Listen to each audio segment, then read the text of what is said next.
No terceiro grau da renúncia, a alma deseja constantemente unir-se a Deus. Para isso, o homem se torna peregrino, estranho às coisas do mundo. Não apenas como o corpo ao deixar sua terra, mas também como o coração ao abandonar todo apego desordenado. Quando o coração se liberta dessas amarras, pode voar livremente até Deus, unir-se a Ele e repousar em sua presença, sem que nada o perturbe ou o desperte desse descanso.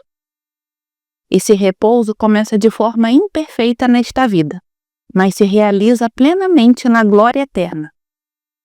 Além da peregrinação, este capítulo aborda outros temas, que, embora não façam parte essencial dela, estão ligados como causas ou efeitos.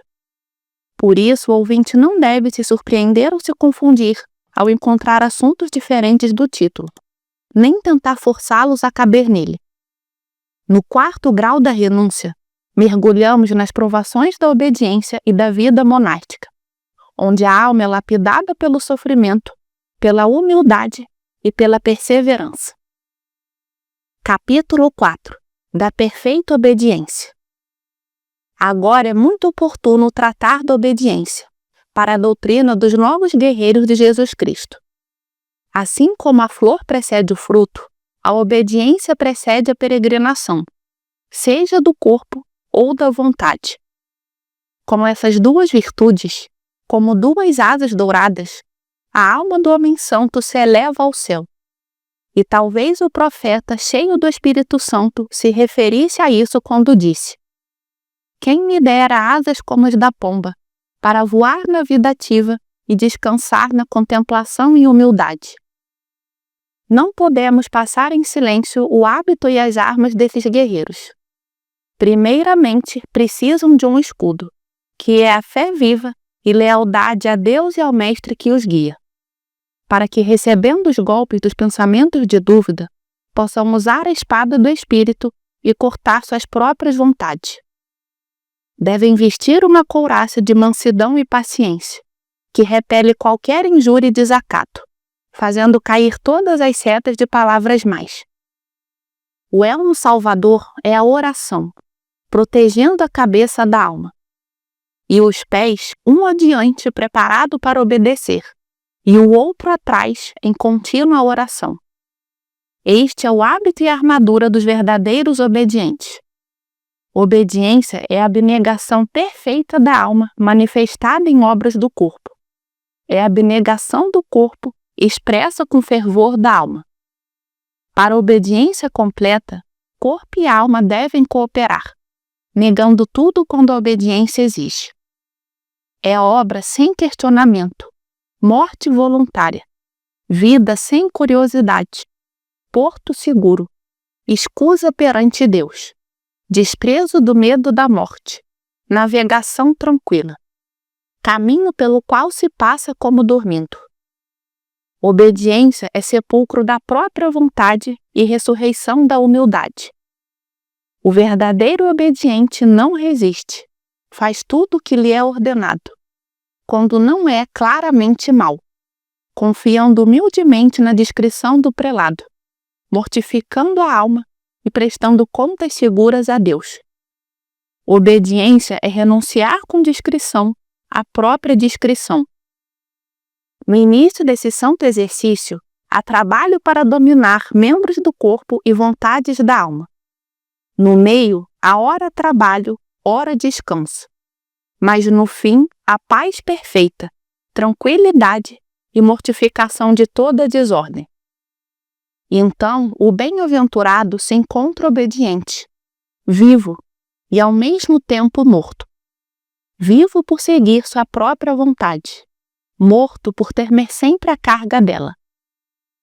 Todos que desejam se livrar de obstáculos nesta carreira espiritual, todos que desejam colocar o jugo de Cristo no pescoço e repartir suas cargas com outros, todos que querem inscrever-se nos livros dos servos para receber carta de alforria na vida eterna, todos que desejam atravessar o mar do mundo em ombros alheios, saibam que há caminho breve, mais áspero, especialmente no início, que é o estado da obediência.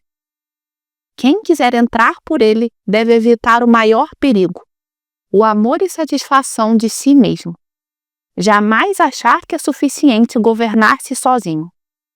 Quem escapar disso, chegará às coisas espirituais e honestas quase antes de começar a caminhada. Obediência é não confiar em si mesmo, nem nas coisas que parecem boas, sem autoridade do pastor. Ao decidir por amor de Deus submeter-se à obediência, deve-se antes examinar cuidadosamente o pastor escolhido, para não confundir marinheiro com piloto, enfermo com médico, vicioso com virtuoso, evitando o naufrágio. Mas, uma vez na carreira, não é permitido julgar o mestre, ainda que tenha pequenos defeitos. Caso contrário, pouco se aproveita da obediência. Aqueles que querem confiança inviolável nos mestres devem observar diligentemente suas virtudes e obras louváveis, guardando-as na memória, para refutar os demônios que tentam destruir essa confiança. Quanto mais viva estiver, mais pronto estará o corpo para os trabalhos da obediência. Porém, quem cair em infidelidade ao prelado, caiu também da virtude da obediência, pois tudo que não tem fundamento de fé é mal edificado. Portanto, se algum pensamento te levar a julgar ou condenar o teu prelado, foge dele como de um pensamento desonesto. Nunca lhes deis entrada, início ou descanso. Fale esse dragão. Ó perverso enganador, não sou eu que julgo meu guia. Ele é meu juiz, não eu. As armas dos jovens são o canto dos salmos, a muralha, as orações, o lavatório, as lágrimas de penitência. A bem-aventurada obediência é semelhante à confissão do martírio, pois nela o homem se faz sacrifício de si mesmo. Quem obedece ao poder de outro, pronuncia sentença contra si.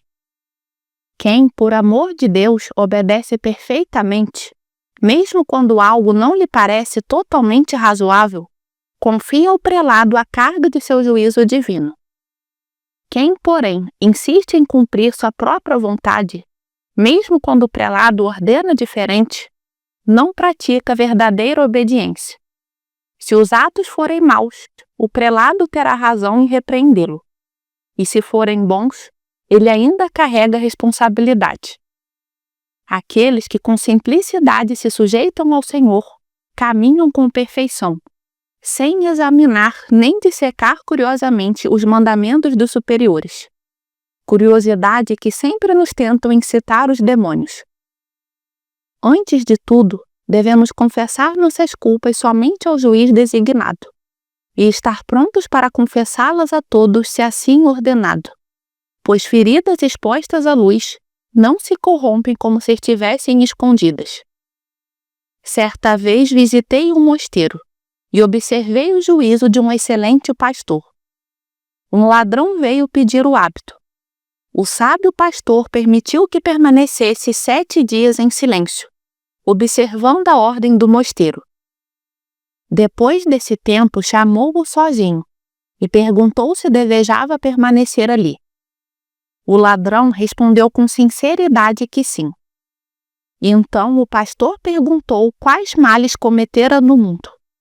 O penitente confessou todos prontamente. Para melhor prová-lo, o padre disse: quero que confesses todas essas culpas perante todos os religiosos. O ladrão, como verdadeiro penitente, sem vergonha humana, respondeu que assim faria. Até mesmo em voz alta na praça de Alexandria, se fosse desejado pelo padre. Reunidos 230 religiosos na igreja, em um domingo após a leitura do Evangelho dos Mistérios Divinos, o padre mandou que o trouxessem. Foi apresentado de mãos amarradas, com cilício áspero e cinza na cabeça, disciplinado pelos ombros. Ao chegar à porta da igreja, o padre, com voz terrível, mandou que parasse, pois não era digno de entrar. O réu caiu prostrado, tremendo e em lágrimas, deixando todos estupefatos. o padre mandou que confessasse em público todos os pecados. Ele obedeceu com humildade, relatando detalhadamente homicídios, feitiçarias, furtos e outros crimes que não se podem escrever. Após a confissão, o padre o tonsurou e o recebeu entre os religiosos. Maravilhado com a sabedoria do Santo Padre, perguntei-lhe em reserva o motivo de tão extraordinária forma de juízo. Ele respondeu como verdadeiro médico. Primeiro, para livrar o penitente da eterna confusão, mediante esta confusão presente. Segundo, para que outros religiosos que ainda não haviam confessado totalmente suas culpas fossem motivados a fazê-lo, pois sem confissão completa, ninguém será salvo. Vi muitas outras coisas admiráveis e dignas de memória naquela santíssima congregação e em seu santo pastor, das quais posso contar algumas, pois passei ali bastante tempo, observando atentamente a vida e a convivência daqueles anjos na terra, maravilhando-me ao ver como imitávamos do céu. Primeiramente, eram entre si muito unidos por um vínculo estreitíssimo de caridade. E o que é ainda mais admirável, mesmo amando-se tanto, não havia entre eles atrevimento, confiança excessiva ou soltura de palavras ociosas. Trabalhavam com grande zelo para não escandalizar uns aos outros, nem serem causa de pecado ou mal para ninguém. Quando algum manifestava rancor contra outro, o santo pastor o afastava, enviando-o a outro mosteiro, como se estivesse condenado. Uma vez, ao ver um deles amaldiçoar outro, ordenou que o colocassem fora da comunidade, afirmando que não era razoável permitir demônios visíveis ou invisíveis no mosteiro. Vi coisas grandemente proveitosas e dignas de admiração. Uma comunidade de muitos, que unidos pelo vínculo da caridade, eram todos um só em Jesus Cristo, muito exercitados em obras da vida ativa e contemplativa. Estimulavam-se e admoestavam-se mutuamente nas coisas de Deus, de modo que quase não precisavam ser advertidos pelo Pai espiritual, chegando a criar entre si certas práticas e sinais para corrigir uns aos outros. Por exemplo, se algum, na ausência do prelado, proferia palavras ociosas, prejudiciais ou de murmuração, outro irmão lhe fazia secretamente um sinal combinado para que se corrigisse. Se por acaso não percebesse ou não atendesse, o outro se prostrava em terra diante dele e retirava-se. Quando se reuniam para conversar, quase sempre suas práticas giravam em torno da memória da morte e do juízo final. Não posso deixar de mencionar a virtude singular do cozinheiro do mosteiro. Observando sua constante dedicação e recolhimento, percebi que havia alcançado a virtude do pranto, e humildemente lhe pedi que me explicasse como havia obtido tal graça. Respondeu-me em poucas palavras. Nunca pensei que servia a homens, mas a Deus. Sempre me senti indigno de quietude ou repouso. E a visão deste fogo material me faz chorar e pensar no ardor do fogo eterno. Havia outras virtuosas singularidades entre eles. Nem mesmo à mesa cessavam os exercícios espirituais, usando sinais discretos para exortar uns aos outros à oração, mesmo enquanto comiam. E da mesma forma quando se encontravam ou se reuniam. Se alguém cometia alguma falta, os outros pediam insistentemente que lhes permitisse levar o caso ao pai espiritual e receber a penitência. Conhecendo o abade essa piedosa contenção dos discípulos, corrigia com brandura, e na maioria das vezes não buscava descobrir o autor da falta. Quando algum deles discutia, ou se desentendia com outro, quem passava prostrava-se a seus pés amansando-os. Se percebia que guardavam ressentimento, logo levavam o caso ao padre responsável pelo mosteiro, que se esforçava para que não deixasse o sol se pôr sobre a ira.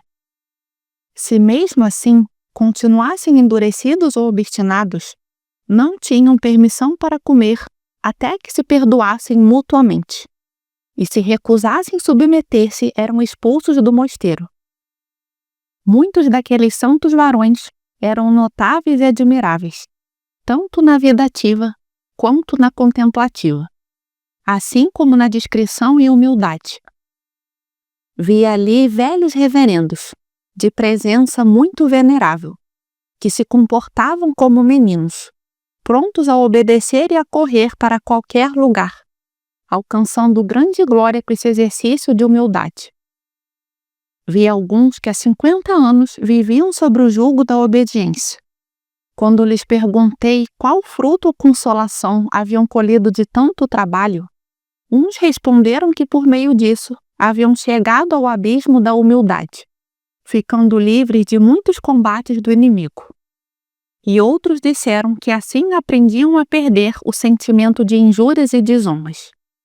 Vi também outros varões dignos de eterna memória, cabelos brancos, porém com rostos angélicos, que haviam alcançado uma profundíssima inocência e simplicidade, fruto de grande fervor de espírito e temor de Deus. Primeiro se acabarão meus dias de vida antes que eu possa relatar todas as virtudes que ali observei. E como a santidade daquela gente se elevava até o céu, julgo mais adequado adornar esta doutrina com exemplos de seus trabalhos e virtudes, do que com a pobreza das minhas palavras. Um religioso chamado Isidoro, um dos principais de Alexandria, renunciou ao mundo há poucos anos e entrou naquele mosteiro. O maravilhoso pastor, ao recebê-lo, percebendo pelo aspecto e outros sinais que era homem áspero, difícil, soberbo e orgulhoso do mundo, decidiu vencer a astúcia dos demônios por um artifício. Disse a Isidoro que se realmente queria assumir o jugo de Jesus Cristo, deveria antes de tudo exercitar-se na obediência. O noviço respondeu que assim como o ferro está nas mãos do ferreiro, queria sujeitar-se a tudo o que o superior lhe mandasse. O padre replicou: pois quero que fiques à porta do mosteiro, e te prostres aos pés de todos que entrarem ou saírem, dizendo-lhes: roga por mim, padre, que sou pecador.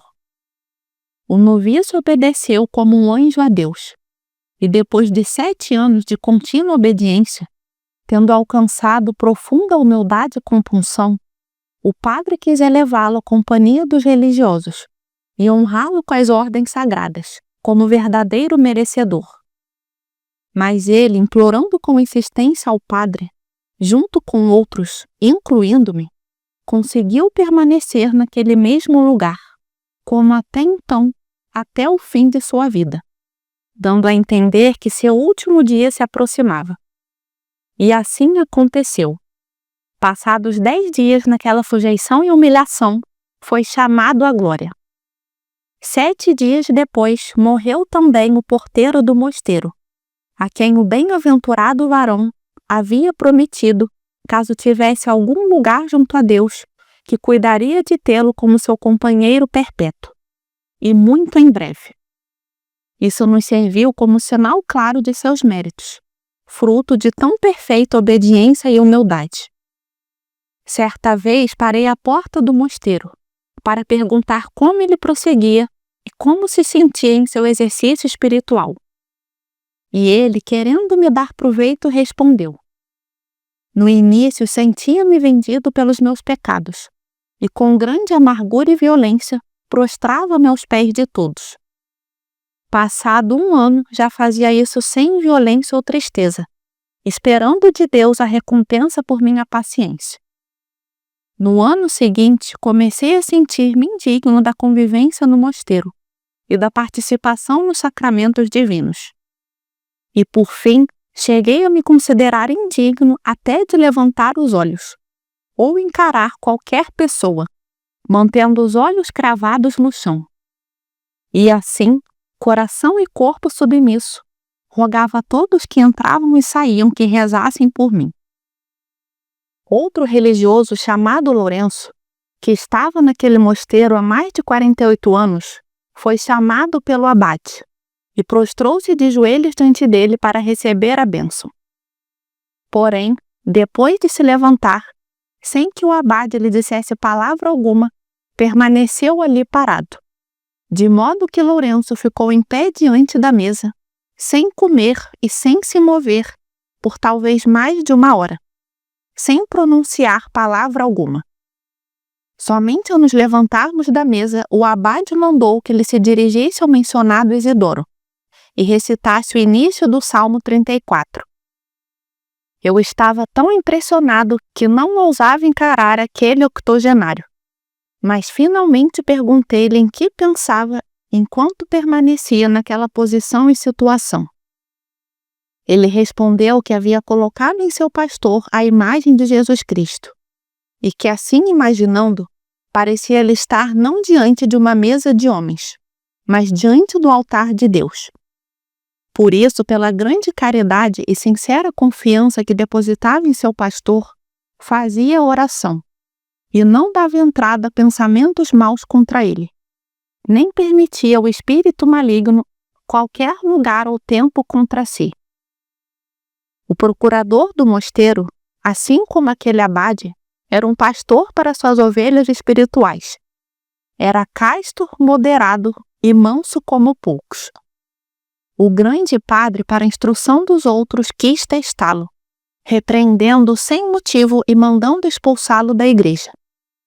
Eu, sabendo da inocência do monge, elogiei discretamente sua virtude. Ao que o abade respondeu com grande sabedoria: Bem sei que é inocente, mas assim como é cruel tirar o pão da boca de alguém que passa fome, é útil tanto para o prelado quanto para os súditos exercitar os devotos com injúrias, abjeções e escárnios. Caso não o faça, 3 prejuízos surgem. Primeiro, privará o devoto do mérito da paciência. Segundo, impedirá que outros aprendam com o bom exemplo de sua virtude. E terceiro e principal, aqueles que parecem perfeitos e muito suportam trabalhos, se por muito tempo os prelados os considerarem já completos em virtudes e não os provarem com exercícios ou repreensões, acabam perdendo ou diminuindo a modéstia e o sofrimento que tinham. E continuando acrescentou: mesmo que a terra seja boa, se não for cultivada e irrigada, ou seja, se não houver o exercício do sofrimento das humilhações e ignominias, tende a tornar-se silvestre e infrutuosa, produzindo espinhos de pensamentos desonestos e falsa segurança.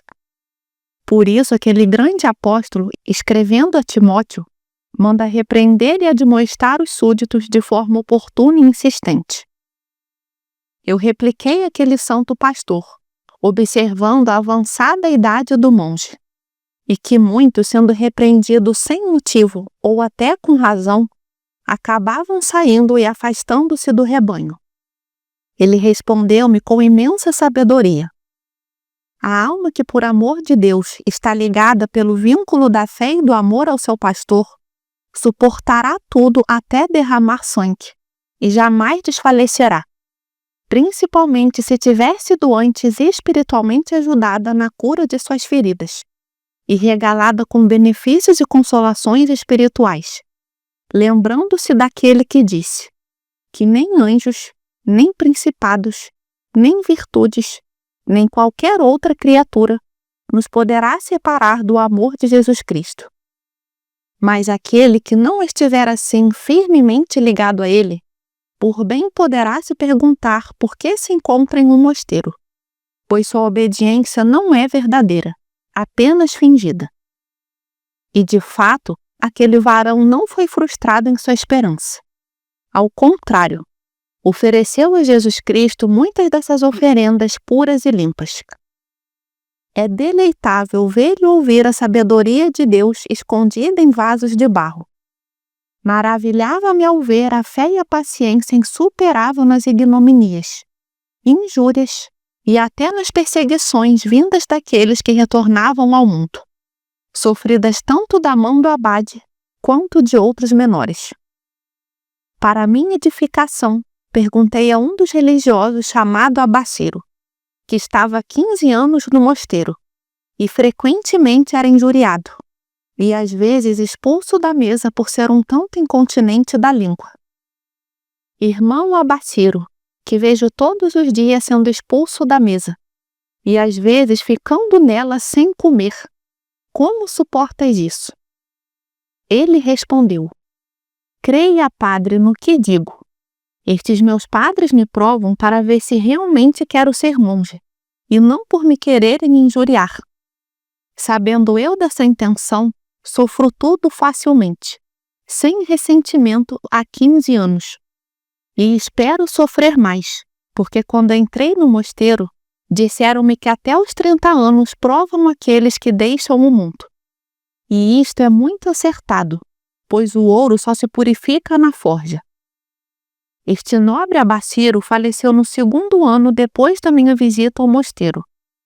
Quando se aproximava da morte, disse aos padres: graças dou ao Senhor e a vós, padres, que continuamente me provastes para o bem da minha alma.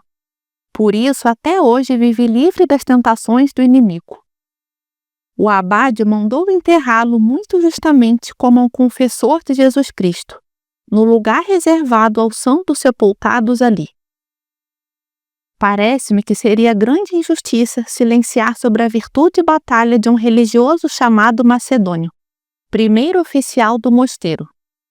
2 dias antes da festa da Epifania, ele pediu ao abade licença para ir a Alexandria, por assuntos necessários, comprometendo-se a retornar a tempo de cumprir seus deveres e preparar o que fosse preciso para a festa. Mas o demônio, inimigo de todos os bons, cercou a situação de tal modo que ele não pôde voltar a tempo. Ao regressar um dia depois, o abade privou-o de seu ofício e mandou que ficasse no lugar mais baixo dos noviços. O bom ministro, modelo de paciência, aceitou o castigo sem tristeza ou pesar, como se não fosse ele o penitenciado. Cumprida a penitência por 40 dias, o abade o restituíra ao primeiro lugar. No entanto, Macedônio pediu para permanecer naquele estado de humildade, alegando ter cometido um grave delito na cidade. O abade, sabendo que se tratava mais de humildade que de verdade, atendeu ao pedido. Assim, o venerável ancião permaneceu entre os noviços, pedindo sinceramente a todos que rezassem por ele. E esse grande monge contou-me que buscava com tanto empenho essa forma de humildade e penitência, porque nunca se sentira tão livre de todo tipo de tentações, e tão pleno da doçura da luz divina como naqueles dias. De anjos é não cair, pois quando caíram, tornaram-se demônios. De homens, porém, é cair, e quando caem, levantar-se. Um padre responsável pela procuradoria do mosteiro contou-me que quando era jovem caiu em gravíssima falta, mas acostumado a não deixar nada escondido na alma, imediatamente revelou seu pecado ao médico espiritual, segurando a serpente pela cauda. O médico, sorrindo, tocou-lhe levemente o rosto e disse: vai, filho, exercita teu ofício como antes, sem medo algum.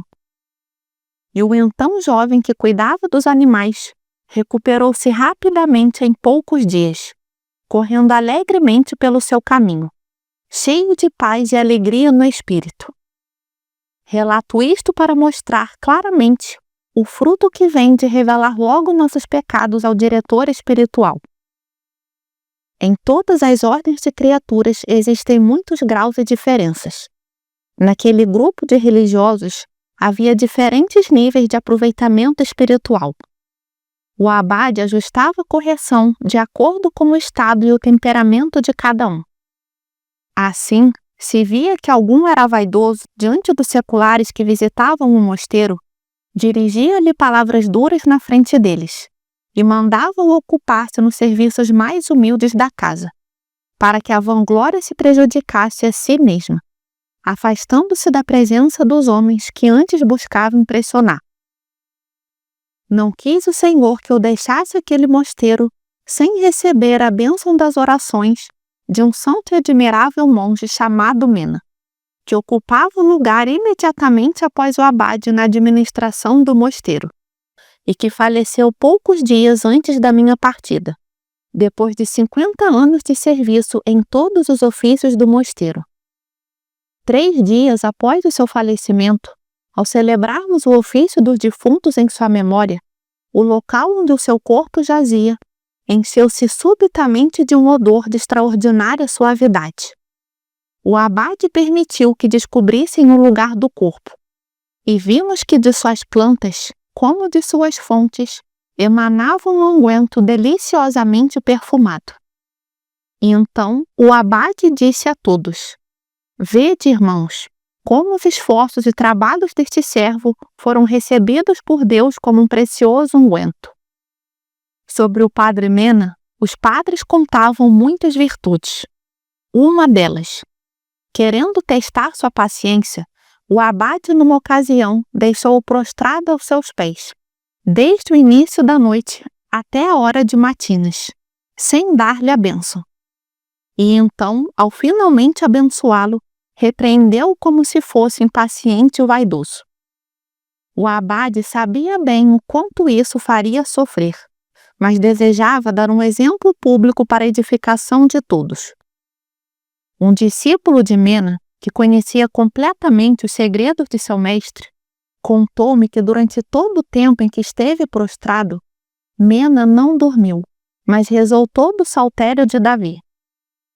Certa vez, enquanto nós estávamos em oração, o abade viu alguns religiosos conversando, mesmo sendo clérigos experientes, e mandou que por 7 dias permanecessem prostrados à porta da igreja, diante de todos que entrassem e saíssem. Outra vez notei um religioso atento nos salmos, mudando de semblante e posição no início dos hinos, como se conversasse com outros. Perguntei o significado, e ele explicou que no início do ofício divino costumava recolher seus pensamentos e sentimentos dizendo: Vinde, adoremos e prostremo-nos ante Jesus Cristo, nosso Deus e Rei. Não deixarei de acrescentar mais esta esmeralda coroa de nossa obra. Uma vez afirmando perante alguns desses fortes monges as vantagens da quietude da vida solitária, eles, com sereno e alegre semblante, sorrindo, me disseram: Nós, como homens terrenos, escolhemos um modo de viver que não se elevasse muito da terra.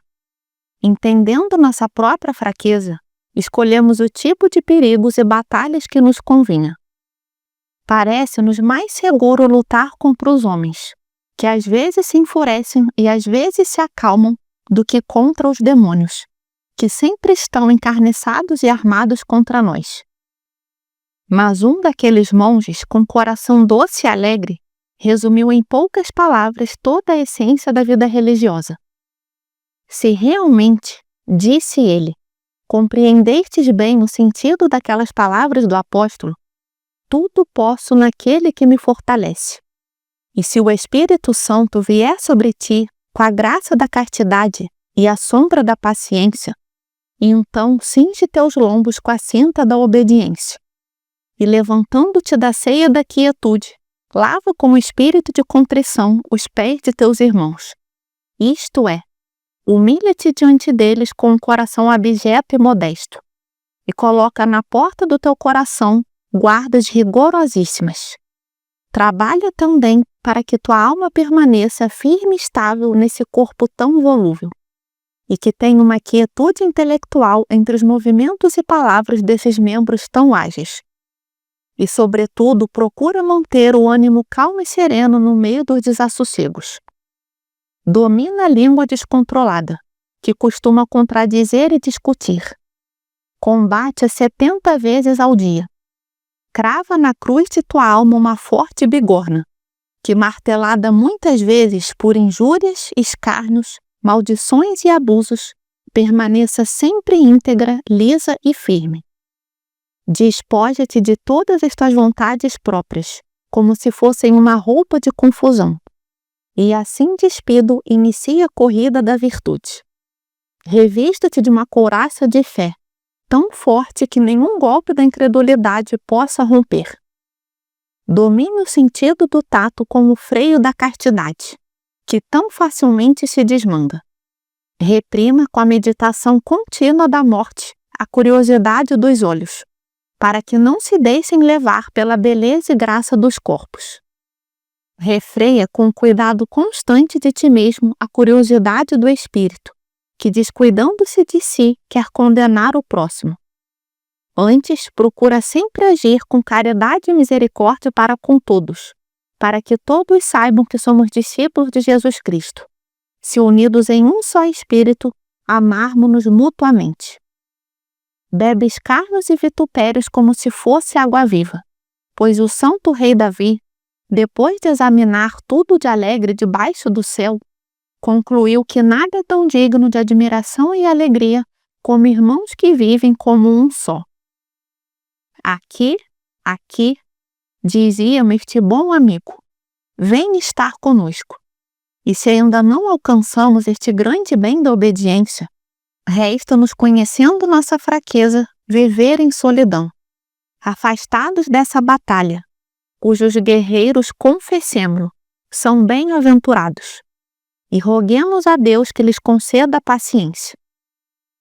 Confesso que fiquei convencido pelas palavras deste bom padre e mestre, que mais com a autoridade do Evangelho e dos profetas, do que pelo simples amor sincero, contradisse meu parecer, e de boa mente dei vantagem e vitória ao estado da obediência. Resta-me, contudo, narrar uma virtude muito proveitosa desses bem-aventurados, e ao fazê-lo, retornarei do paraíso à árida senda de minha doutrina. Quando o abade expulsou um religioso por haver maltratado o outro com palavras, o religioso permaneceu à porta do mosteiro durante 7 dias, humildemente pedindo perdão e a entrada. O abade, sabendo que ele estava ali todo o tempo sem comer, decidiu ceder, impondo, porém, que fosse para a casa destinada àqueles que cumpriam penitência por seus pecados. E o religioso arrependido submeteu-se. Este lugar ficava a 1 milha do mosteiro principal e chamava-se cárcere, porque era um verdadeiro cárcere, sem qualquer conforto humano. Não havia fumaça, vinho ou azeite, apenas ervas para comer. Ali o abade encerrava todos os que após o seu chamado haviam pecado gravemente, e só os libertava quando o Senhor indicava o perdão de seus erros.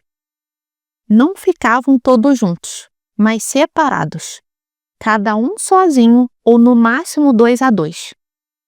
O abade colocou à frente do cárcere um grande e destacado monge chamado Isaac, que obrigava os presos voluntários a quase contínua oração. E para afastar a preguiça, fazia-os tecer folhas de palmeira em abundância. Esta é a vida, este é o estado, este é o propósito daqueles que buscam verdadeiramente a face do Deus de Jacó. Quando repreendidos pelos superiores, devemos lembrar de nossos pecados, para que ao ver a angústia que nos infligem, o Senhor nos alivie dos pecados e da aflição, transformando a dor em alegria. Pois conforme a intensidade da dor de nosso coração, assim as consolações divinas alegrarão nossas almas. Não esqueçamos então aquele que disse ao Senhor: quantas e quão grandes tribulações me destes, ó Senhor, e depois me ressuscitastes e tirastes dos abismos. Bem-aventurado é aquele que, diariamente provocado por injúrias e ofensas, sofre com paciência, impondo esforço a si mesmo, pois ele se alegrará como os mártires e será coroado junto aos anjos. Bem-aventurado é o monge que a cada momento do dia se considera digno de vergonha e humilhação. Bem-aventurado é aquele que mortificou sua própria vontade até o fim da vida e entregou totalmente sua vida e responsabilidade a seu mestre e diretor espiritual, porque esse será colocado à direita daquele Senhor que foi obediente até a morte. Quem despede de si a repreensão, seja justa ou injusta, despede de si toda a vida. Mas aquele que aceita a repreensão alcançará rapidamente o perdão de seus pecados. Mostra a Deus do fundo do teu coração a fé e a caridade sinceras que tens pelo teu diretor espiritual. E Deus revelará secretamente essa confiança, para que daí em diante Ele cuide de ti e dos teus negócios de salvação com maior atenção e zelo. Aquele que está preparado para perceber todas as serpentes dos maus pensamentos demonstra grande fé. Mas quem as esconde no íntimo de seu coração segue pelo caminho errado.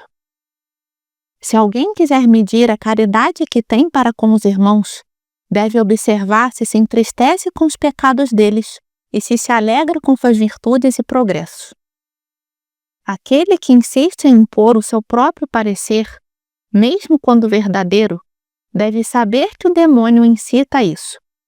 Se age assim com seus iguais, talvez se corrija pela repreensão dos superiores. Mas se persiste contra o conselho dos sábios, não há remédio humano que o corrija. Quem não é humilde nas palavras, também não o será nas obras.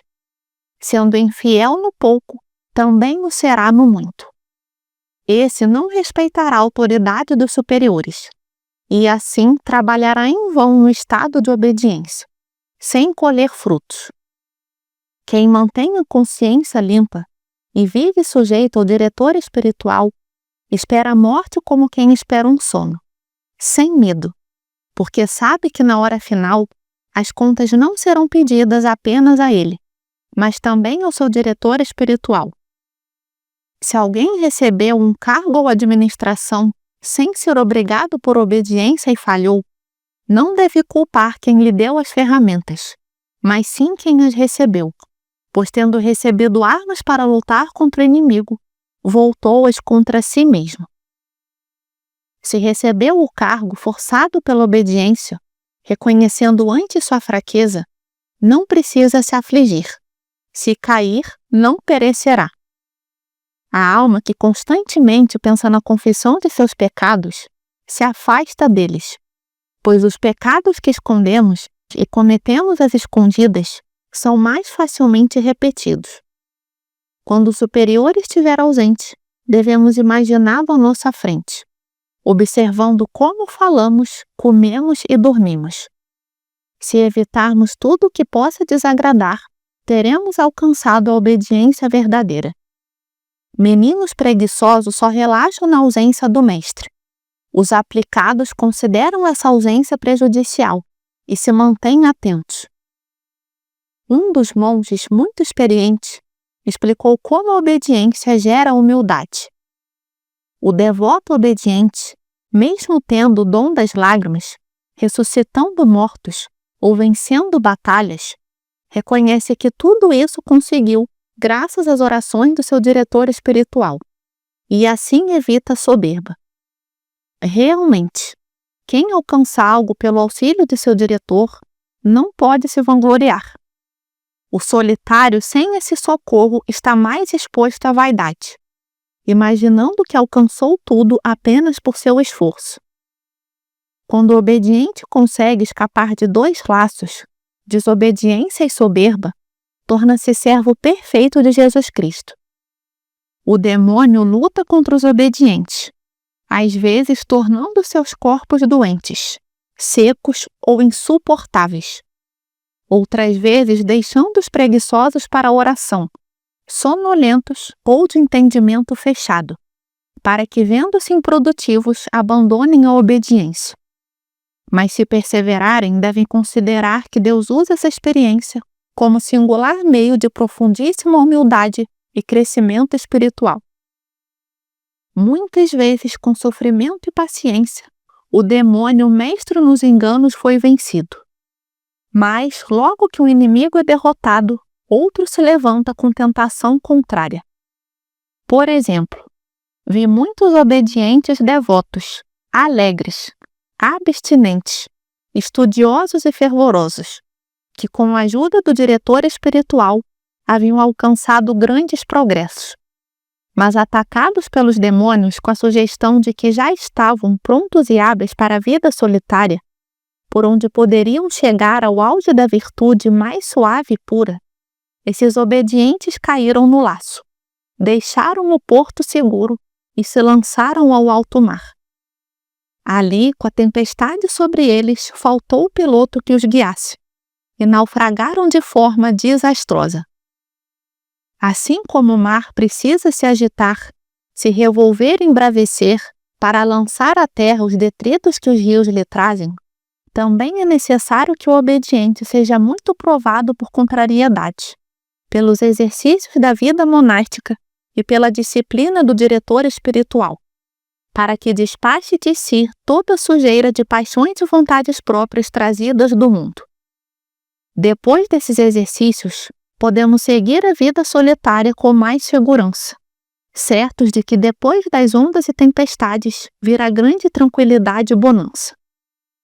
Quem em certas coisas obedece ao diretor espiritual e em outras não, assemelha-se a quem ora põe álcool nos olhos e ora cal, enquanto um edifica, outro destrói, de modo que todo esforço se torna inútil. Ninguém se engane com o espírito de soberba, tentando revelar culpas ao mestre em nome de outra pessoa. Ninguém se livra da confusão eterna sem passar por alguma confusão. Abra sua própria ferida e mostre ao médico dizendo: esta ferida é minha, esta culpa é minha. Fui eu e somente eu quem a causou.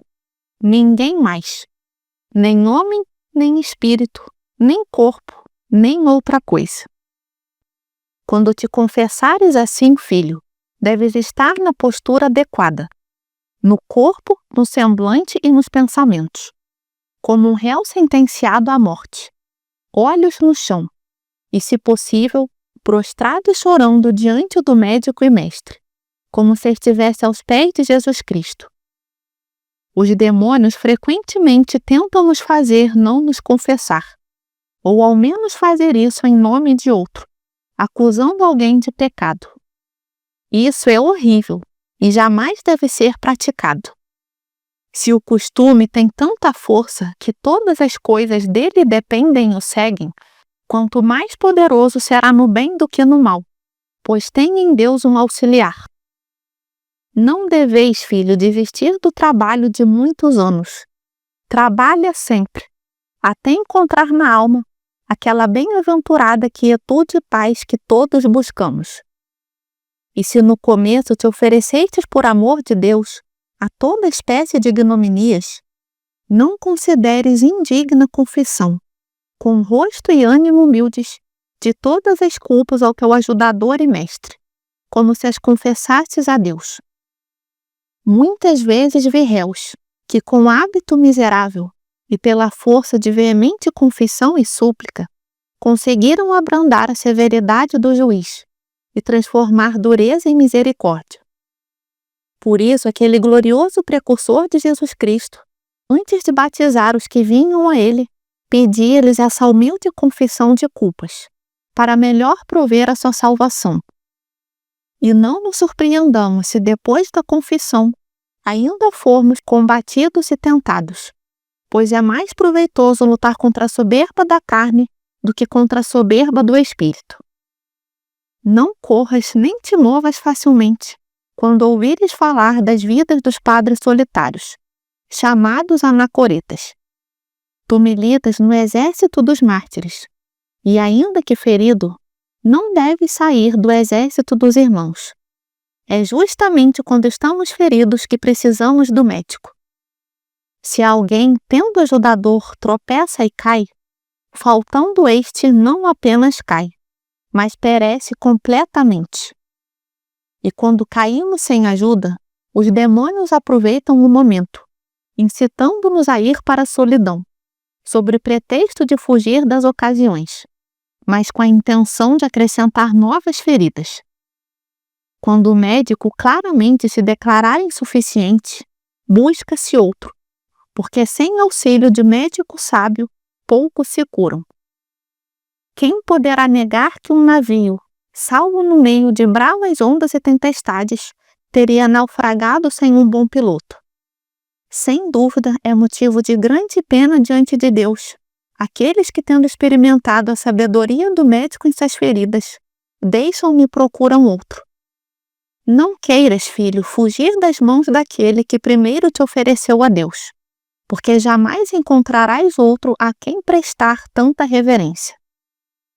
Não é seguro para um soldado inexperiente entrar logo em batalha, nem para um noviço religioso passar imediatamente a vida solitária. Pois assim como o soldado corre perigo no corpo, o noviço sofrerá na alma. A Escritura diz que 2 juntos valem mais do que 1. Assim, é melhor que o filho esteja junto do pai, para que com sua ajuda e diligência, e com a graça divina, possa lutar contra as forças de suas paixões e maus hábitos. Aquele que priva o discípulo dessa ajuda é como quem priva um cego do guia, a manada do pastor, a criança das cautelas dos pais, o enfermo do médico, ou o navio do piloto. E aquele que, sem o auxílio do diretor espiritual, quer lutar contra os espíritos maus, não é surpresa que caia nas mãos desses inimigos.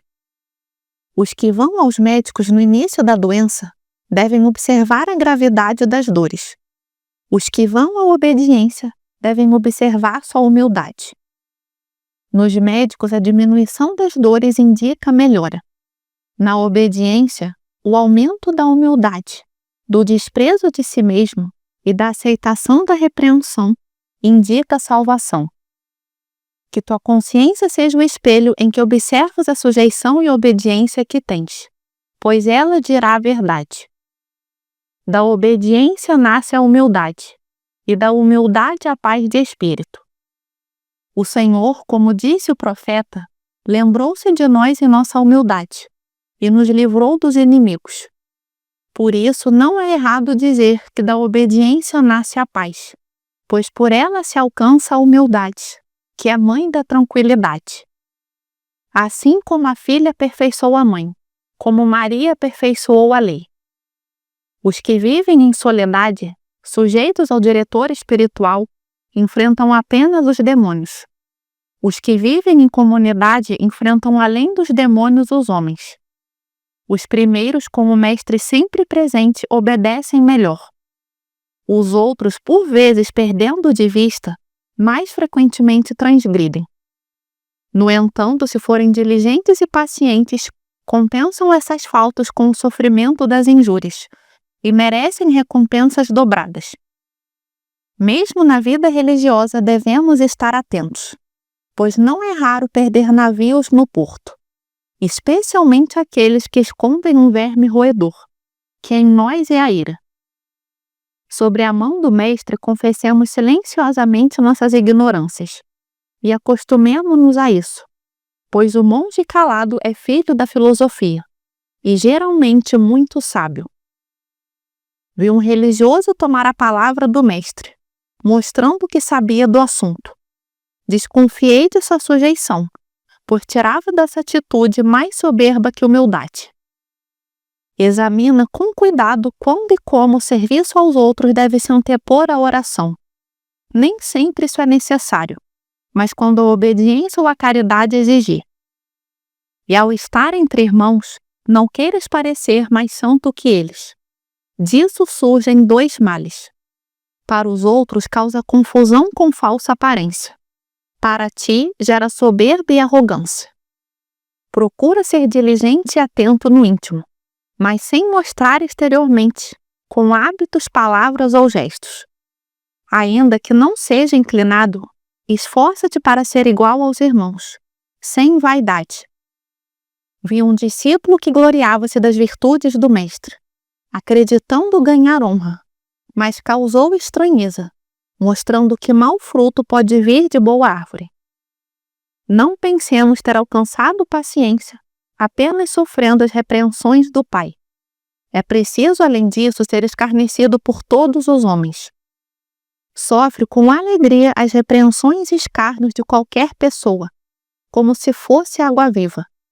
É um purgante que limpa toda luxúria e prazer. Isso faz nascer na alma castidade profunda, e a luz de Deus iluminará o teu coração. Nunca te glories, mesmo que tua vida seja útil à congregação. Os ladrões estão mais perto do que imaginamos.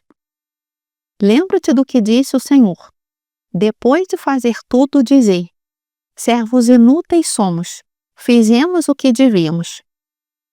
Deus examina delicadamente nossos trabalhos, e na hora da morte será evidente. O mosteiro é um céu terreno, por isso procuremos ter o coração como o dos anjos no céu divino. Algumas vezes neste céu terrenal, alguns têm o coração duro como pedra, outros mole como cera, para que aqueles fujam da soberba e estes se consolem em seus trabalhos. Pouco fogo basta para amolecer a cera, e de igual modo, um pouco de ignominia suportada com paciência já foi suficiente algumas vezes para amaciar, adoçar e eliminar toda a ferocidade, dureza e cegueira de um coração. Uma vez vi dois que secretamente observavam os trabalhos e gemidos de um religioso que se exercitava com zelo. Um fazia isso com desejo de imitá-lo, o outro para ridicularizá-lo em público assim que pudesse, tentando desviar o servo de Deus de seu exercício. Vês, portanto, como o olhar da intenção muda completamente o valor de nossas ações. Não queiras ficar indiscretamente calado, para que não pareças rude aos outros com o peso do teu silêncio. Como está escrito: há tempo de falar e tempo de calar. Tampouco sejas falso em tuas palavras, nem quereloso ou injusto quando te façam algum mal, pois isso é próprio dos perturbadores da paz e da concórdia. Tenho visto algumas almas perecerem por fraqueza, assim como outras perecerem por uma aparência de gravidade. E maravilhei-me de ver essa variedade nos vícios, uns claros e evidentes, outros disfarçados de virtude. Aquele que mora em companhia de religiosos, às vezes não aproveita tanto o canto dos salmos quanto a oração secreta, pois a atenção ao canto frequentemente impede alcançar a virtude e o entendimento que ele proporciona. Luta com todas as tuas forças e reprime constantemente a imaginação inquieta, recolhendo-te dentro de ti mesmo em todo o tempo, ainda mais durante a oração e os ofícios divinos, pois geralmente a oração dos que vivem sobre a obediência é muito perturbada por pensamentos que distraem a atenção. Não te entristeças, porém, se durante a oração o inimigo sutilmente invade tua mente e como ladrão rouba tua atenção. Confia em Deus, contanto que te esforces o quanto podes para recolher os pensamentos que se dispersam, pois só os anjos estão livres desses pequenos furtos. Aquele que está firme em não abandonar esta batalha até o fim da vida, ainda que cercado de 1000 mortes de corpo e alma, não é facilmente abalado por pensamentos ou flutuações, pois essas dúvidas, instabilidades e mudanças de lugar sempre geram perigos, trabalhos e batalhas de pensamento. Aqueles inclinados a mudar de lugar com facilidade vivem muito errados. Nada prejudica tanto o aproveitamento espiritual quanto mudanças constantes feitas sem cuidado e com temeridade. Se encontrares algum médico desconhecido ou alguma oficina de medicina espiritual, observa cuidadosamente como um viajante curioso e examina secretamente tudo o que vires. E se encontrares através desses oficiais ou ministros algum socorro ou remédio para tuas enfermidades, especialmente para a soberba que queres eliminar, apega-te a ele firmemente. Entrega-te pelo ouro da humildade e formaliza essa entrega com a obediência, chamando como testemunhas os santos anjos. Deve-se ter sempre em mente que, deixando este lugar e sossego por vontade própria, perde-se o fruto do contrato e o preço pelo qual Jesus Cristo te redimiu. Considera o mosteiro como teu túmulo e lembra-te de que ninguém sai da sepultura antes da ressurreição comum. E se alguns saíram, como na ressurreição de Jesus Cristo, pensa como depois morreram, e roga a Deus que espiritualmente não aconteça o mesmo contigo. Quando os fracos e preguiçosos recebem ordens difíceis, só então valorizam a oração, mas quando recebem tarefas fáceis, fogem dela como do fogo. Alguns, ocupados em ofícios ou ministérios para consolar ou instruir um irmão, interrompem o trabalho para ajudá-lo na necessidade espiritual, e fazem bem. Outros, porém, agem assim por preguiça ou vanglória, dizendo querer dedicar-se a coisas espirituais, anulando bem de sua ação com a má intenção. O demônio não age contra si mesmo, e que isso sirva de lição aos que vivem negligentemente na soledade ou no mosteiro, sendo tentados a mudar de lugar sob o pretexto de virtude, não por vontade própria, mas para serem enganados. Por isso, quando formos tentados a mudar de lugar, devemos ver nisso um sinal de proveito, pois se não estivéssemos progredindo ali, não seríamos tentados pelo inimigo a partir. Se no gênero de vida em que te encontras, percebes claramente que os olhos de tua alma estão sem luz e sem qualquer proveito, procura sair desse estado o mais rápido possível, passando a outro caminho mais frutífero. É verdade que o mal é mal em todo lugar, e o bem é sempre bem, mas ainda assim, a condição do lugar pode ajudar muito.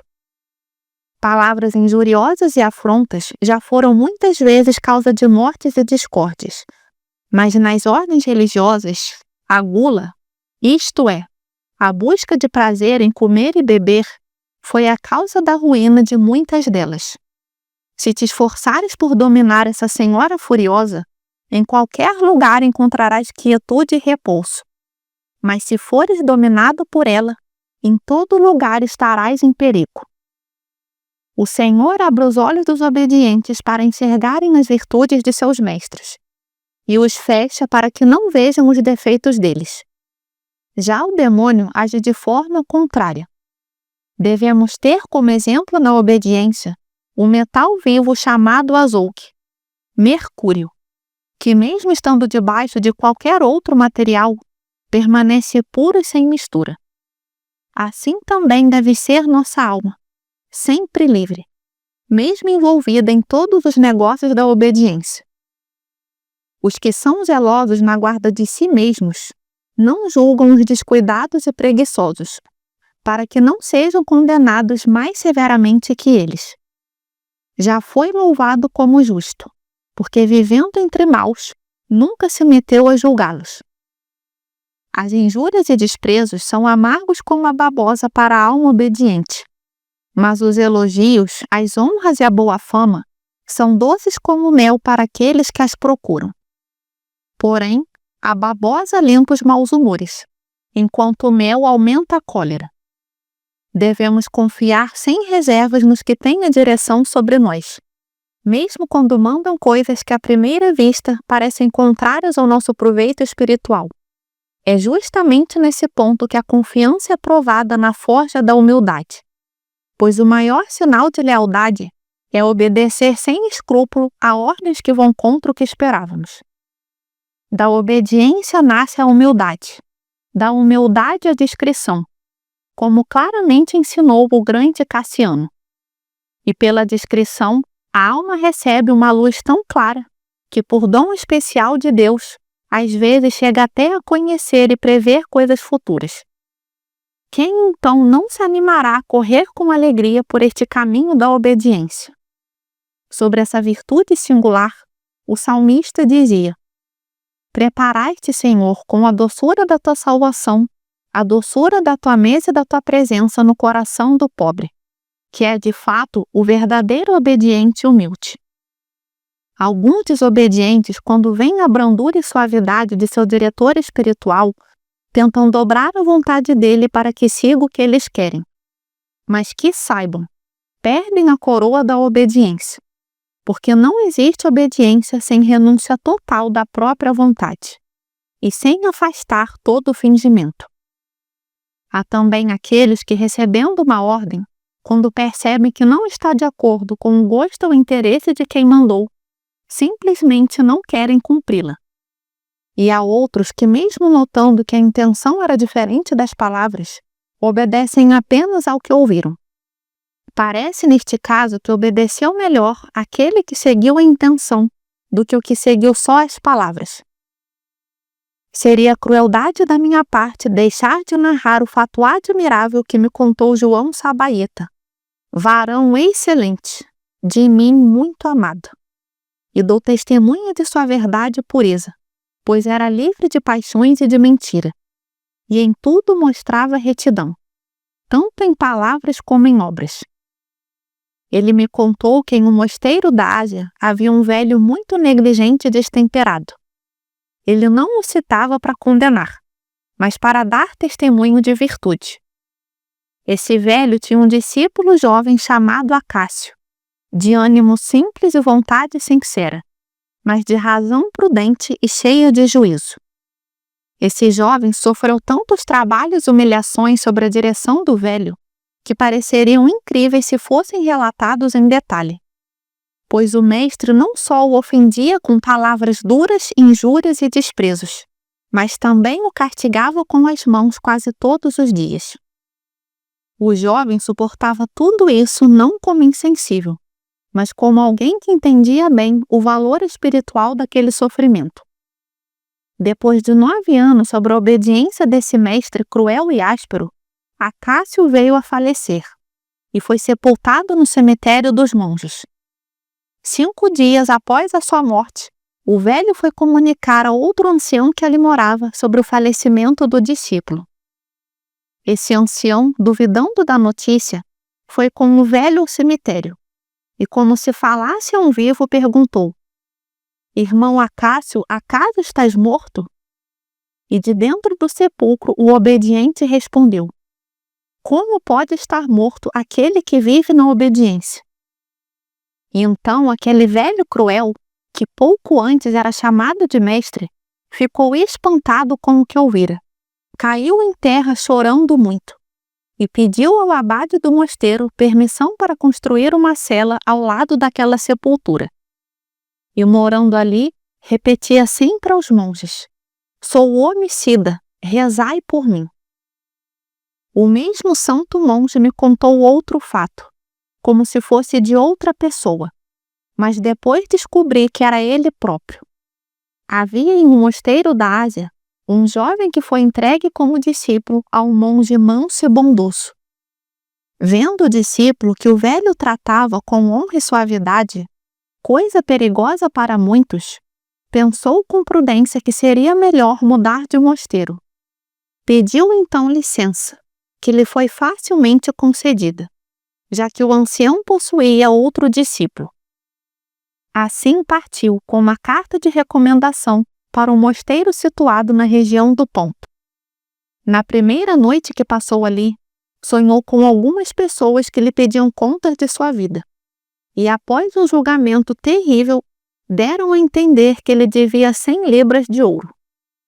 Ao acordar, entendeu a visão e decidiu permanecer no mosteiro, obedecendo a todos sem distinção, aceitando desprezos e ofensas como estrangeiro que era, já que não havia ali outro forasteiro além dele.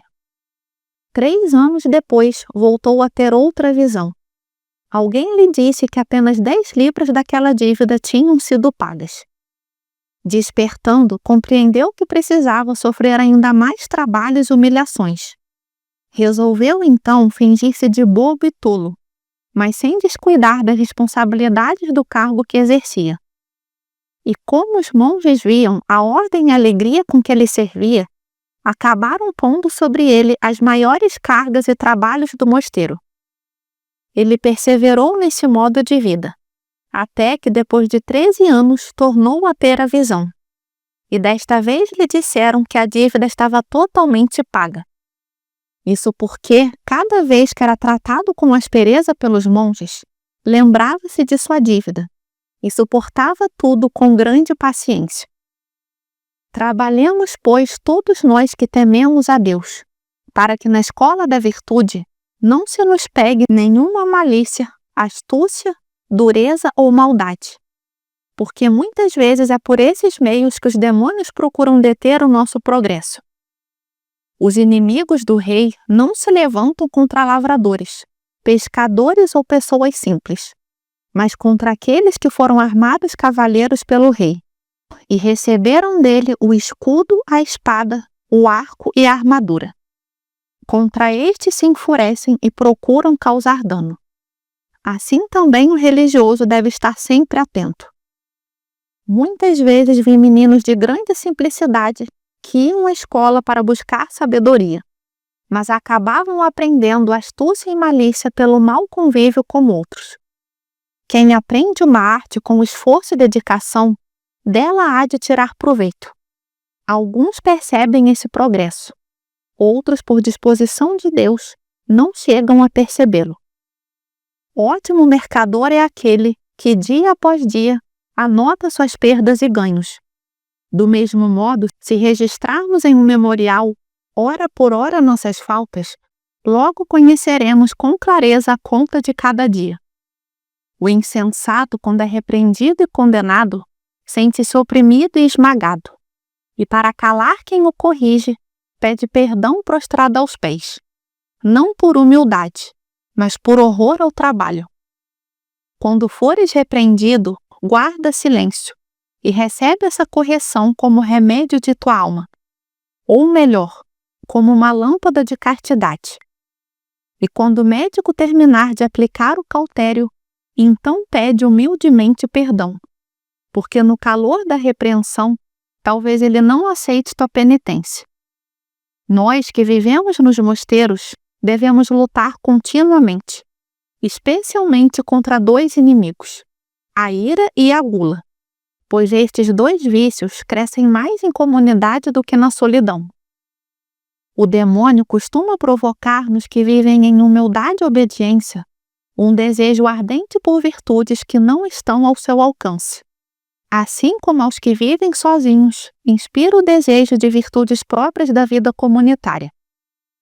Examina bem a alma dos súditos maus, e verás seus pensamentos sempre voltados para a solidão, jejuns extremos, oração contínua, desprezo total do mundo, memória incessante da morte, compunção constante, mortificação perfeita da ira, silêncio absoluto e castidade elevadíssima. O demônio faz com que desejem todas essas coisas antes do tempo, para tirá-los da vida comunitária, sem que estejam maduros para a vida solitária, e assim impedi-los de perseverar no mosteiro e alcançar essas virtudes quando fosse a hora certa.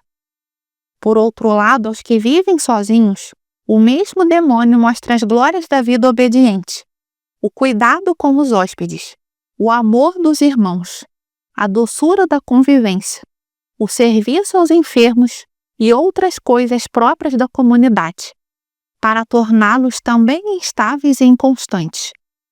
De fato, são poucos os que vivem como devem na vida solitária, e apenas esses recebem de modo extraordinário a consolação divina, que os fortalece para suportar os trabalhos e vencer as batalhas espirituais. Para escolher bem um mestre espiritual, é preciso examinar antes as próprias paixões e inclinações. Se alguém percebe em si tendência à luxúria e aos prazeres do corpo, deve procurar um padre que não seja dado a boa comida e que não goste de estar sempre recebendo hóspedes, pois essa hospitalidade pode se tornar ocasião de gula.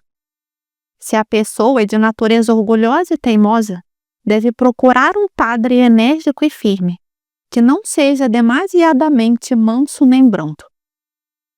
Não devemos buscar mestres que exibam dons extraordinários, como espírito profético, mas sim homens humildes, cujos costumes e modo de vida sejam adequados para curar as nossas enfermidades espirituais.